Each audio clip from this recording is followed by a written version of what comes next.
Hello, magandang morning sa inyo mga guys. So meron naman tayo dito isang gold Brontis. So kailangan muna natin itong buuin o asimbulin. Ayan o, XC Brontis. Nandito na yung mga rim niya. Tsaka yung tire. Nakasagmit, Brooklyn siya na rim.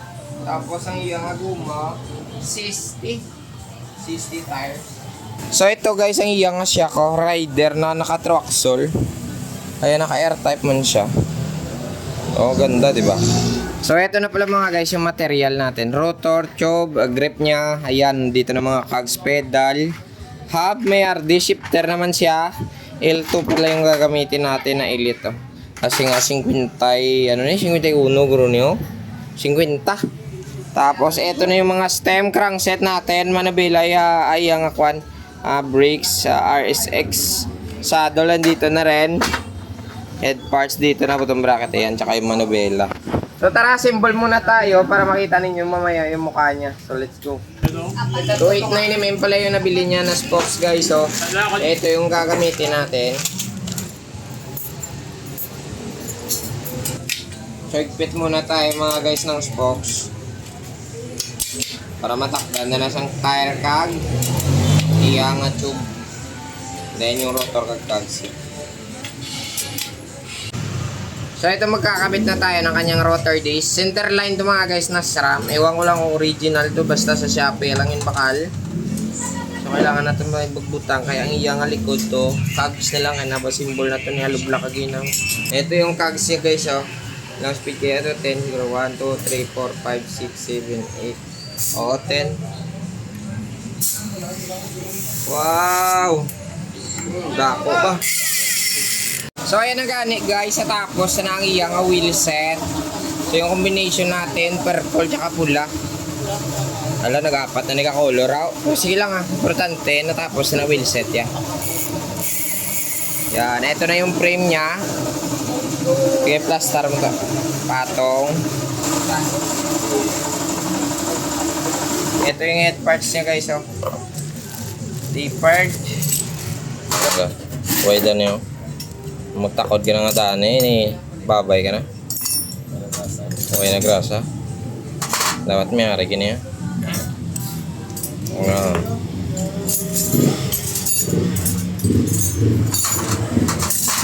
Yung bearing din dapat ni bliskad. Ligad to takod nila bliskad. Sala say. Natadangin sa dalo.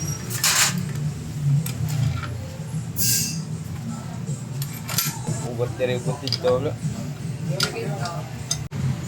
Lagay muna tayo nito. Ayan. Gaik na ganing.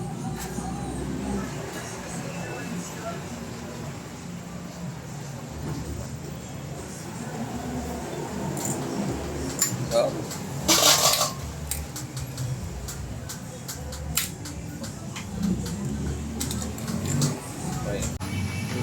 Bagong taglong ba?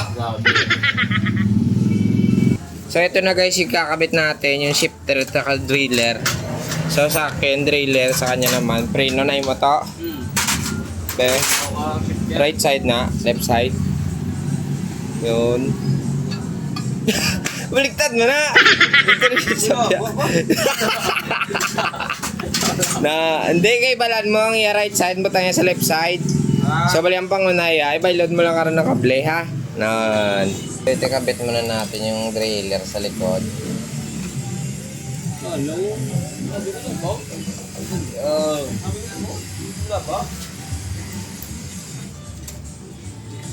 Yan na.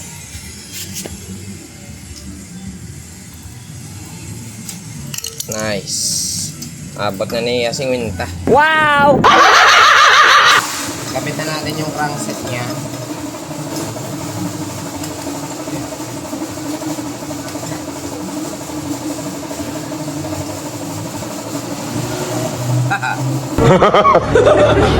So ito pala yung seat post niya guys. Meron siyang layback, Trovative na brand. Nagamit na ni Guro. Kaya may mga gas-gas naman ito, oh, no? 31.6 ni sa guys, oh. Tapos yung saddle, at yung saddle tayo kasi hindi pwedeng wala. Dapat talaga mayroon.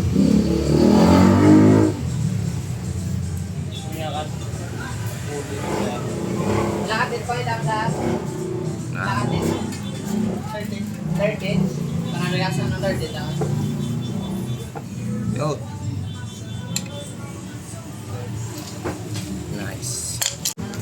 So ito guys, kailangan ilipat natin yung kable niya. Kasi dito yung front, dapat rear to eh. Ito yung front eh.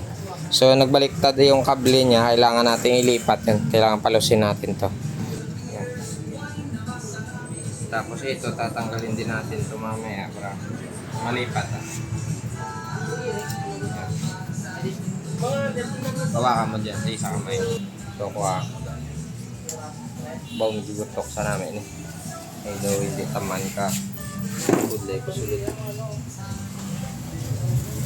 Nice. So ayan na nga guys, natapos na natin cold brontis ang pag-assemble. Si palanta to sa inyo ang dagway. Ano. Hindi na kami nagputol ng manobela. Ayan o. So, si Mario Josep. Pwede na kapuli, pwede na kapuli. Ay, kalain nga dagway. Ito mitom. Ito damang. Okay na? Okay na. Okay na ko. Maraming salamat. God bless.